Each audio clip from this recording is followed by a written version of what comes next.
اور میاں کوئی بہت زیادہ کھا لیتا ہوگا تو وہ کتنا کھا لیتا ہوگا؟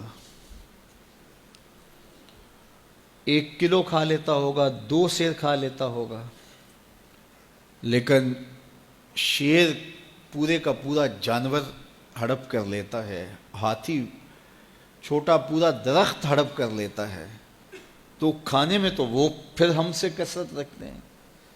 یہ کتنے کتنے جانور ہیں جنہوں نے کتنے خوبصورت اپنے لیے گھونسلے بنائے ہوتے ہیں۔ تو یہ مقصد نہیں زندگی کا، یہ ہماری ذیلی ضروریات ضرور ہیں لیکن مقصد زندگی کا نہیں ہے۔ اکبر الہ آبادی نے کہا تھا نا، کیا بتائیں احباب کیا کارنمایاں کر گئے، کیا بتائیں احباب کیا کارنمایاں کر گئے، بی اے کیا، نوکر ہوئے، پینشن ملی اور مر گئے۔ کیا یہ زندگی ہے؟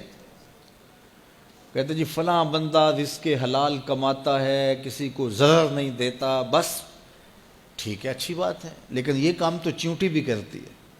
صبح اپنی بل سے نکلتی ہے، اپنی خوراک ڈھونڈتی ہے، کسی کو ضرر نہیں پہنچاتی۔ چیونٹی کا مزاج دیکھا ہے کہ وہ آ رہی ہے تو آگے آپ کو چیز رکھتے تو وہ راستہ بدل لیتی ہے، وہ مزاحمت بھی نہیں کرتی، خود کھاتی ہے، بچوں کو کھلاتی ہے، موسم برسات کے لیے جمع بھی کر لیتی ہے۔ اور یہی اگر وظیفہ حضرت انسان کا ہو تو پھر یہ اشرف کیسے ہے؟ یہ ایک وظیفہ تو چیونٹی بھی ادا کرتی ہے۔ گھونسلے تو اچھے جانور بھی بنا لیتے ہیں، یہ اچھا گھر بنا لیا تو یہ کامیاب کیسے ٹھہرا؟ اس کی زندگی کا کوئی مقصد تھا۔ یہ اشرف المخلوقات ہے، فرشتوں کی پیشانیاں اس کے آگے یوں ہی نہیں جھکائی گئی، اس کو شعور و فہم سے یوں ہی نہیں نوازا گیا، اس کو امانت یوں ہی نہیں سونپی گئی۔ وہ امانت جس کو پہاڑوں پہ پیش کیا تو پہاڑوں نے کہا ہم نہیں اٹھا سکتے، چٹانوں پہ پیش کیا گیا انہوں نے کہا ہم نہیں اٹھا سکتی، آسمانوں پہ پیش کیا گیا آسمان کہتے ہمارے بس کا روگ نہیں، زمین نے کہا میری چھاتی تو بہت چوڑی ہے لیکن یہ بار امانت میں نہیں اٹھا سکتی، سمندروں نے کہا ہمارے بس کا روگ نہیں ہے، فحملھا الانسان، انسان نے کہا یہ بار امانت میں اٹھاؤں گا، یہ بوجھ میں اٹھاؤں گا۔ تو اس نے یہ ذمہ داری خود لی ہے، خود قبول کی ہے، اس نے، یہ مکلف ہے۔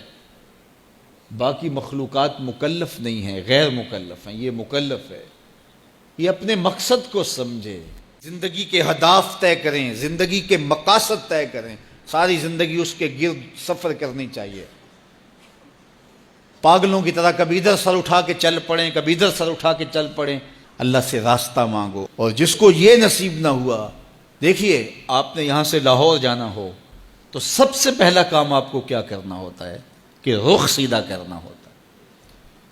اگر آپ نے لاہور جانا ہے تو آپ کو یہاں جنوب کا رخ کرنا ہوگا، تو پھر آہستہ آہستہ بھی چلیں گے تو ایک دن پہنچ جائیں گے، پیدل بھی چل نکلیں گے پھر بھی پہنچ جائیں گے، سائیکل پہ جائیں گے پھر بھی پہنچ جائیں گے، موٹر سائیکل پہ جائیں گے پھر بھی پہنچ جائیں گے، گاڑی اور جہاز پہ جائیں گے پھر بھی پہنچ جائیں گے۔